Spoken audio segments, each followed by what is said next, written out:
স্বাগতম বিএম একাদশ শ্রেণীর সকল ছাত্রছাত্রীদেরকে অনলাইন ক্লাসে। আমরা যে টপিকটা নিয়ে আলোচনা করছিলাম সেটা ছিল ডাটা এবং ইনফরমেশন, অর্থাৎ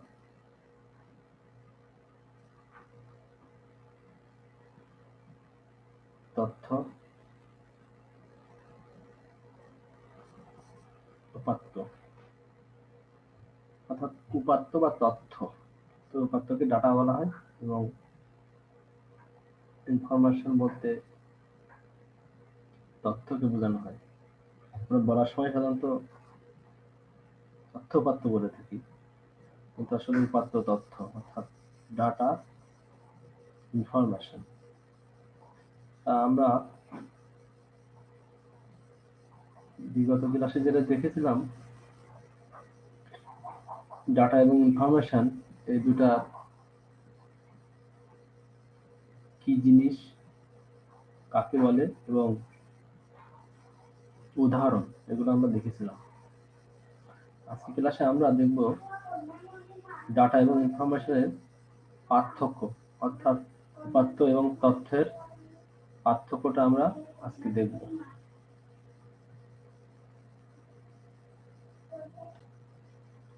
তো আমরা যেটা করব এটা জানার জন্য আমরা যে ক্লাস যেভাবে ধারাবাহিকভাবে দেখছিলাম সেটা হচ্ছে পাওয়ার পয়েন্ট প্রেজেন্টেশনের মাধ্যমে। তো আমরা এখন সেই পাওয়ার পয়েন্ট প্রেজেন্টেশনে চলে যাব।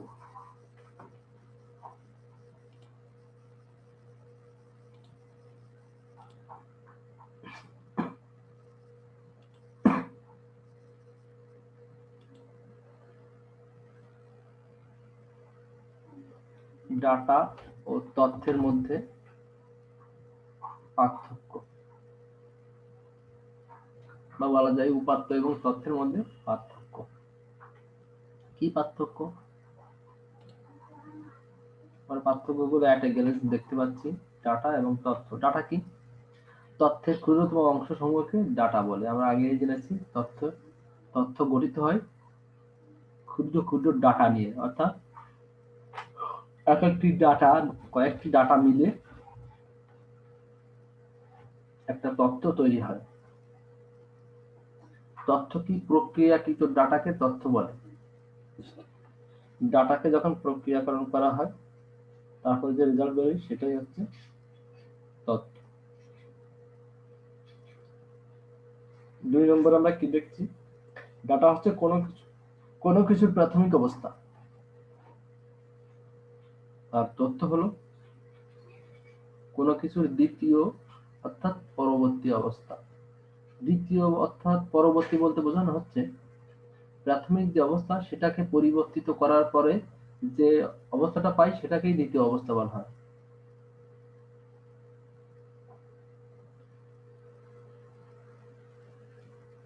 সেটা আমরা বিগত ক্লাসের উদাহরণ থেকে আমরা দেখেছিলাম।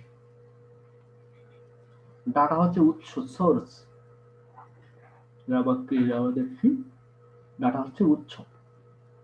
আর তথ্য কি? তথ্য হচ্ছে ফলাফল, অর্থাৎ ডাটাগুলোকে একটা সুন্দরভাবে সাজানোর পরে টেবুলার ফরম্যাট হতে পারে, অর্থাৎ টেবিল আকার হতে পারে, টেবিল নাও হতে পারে। সাধারণত তথ্য গুলো আমরা যখন ডাটাবেজের ক্ষেত্রে আমরা টেবিল আকারে পাই। যাই হোক, সবসময় টেবিল হতে হবে এরকম কোনো কথা নেই। অর্থাৎ ডাটাগুলোকে সুসজ্জিত, সুবিন্যস্ত করার পরে যে রেজাল্টটা পাই সেটা হচ্ছে তথ্য। ডাটা এলোমেলো অবস্থায় থাকে আর তথ্য সুন্দরভাবে সাজানো থাকে। আমরা বিগত ক্লাসের উদাহরণ একটু দেখে নিতে পারি।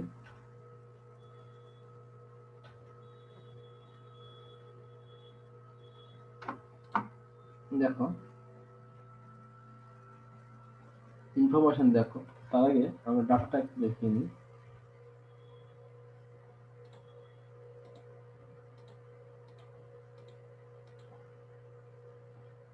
Sorry। হ্যাঁ দেখো ডাটা উদাহরণ শুভ্র 01, মনির 11, 02, দ্বাদশ ইত্যাদি, যেটা দেখে কিছুই বোঝা যায় না। আর তখন এটা থেকে আমরা প্রক্রিয়াকরণ করার ফলে যে তথ্যটা পাচ্ছি সেটা হচ্ছে দেখো রোল 1 নাম শুভ্র, শ্রেণী 11, রোল 2 নাম মনির, শ্রেণী দ্বাদশ। অর্থাৎ এখান থেকে আমরা একটা তথ্য পাচ্ছি। এটাই হচ্ছে তথ্যের বাস্তব উদাহরণ। তো আমরা পার্থক্যটা দেখে নিলাম ডাটা এবং তথ্যের। আশা করি ডাটা এবং তথ্য নিয়ে তোমাদের কোনো কনফিউশন আর নাই। তো আজকে আমাদের লেকচার 2 এই পর্যন্তই। ধন্যবাদ।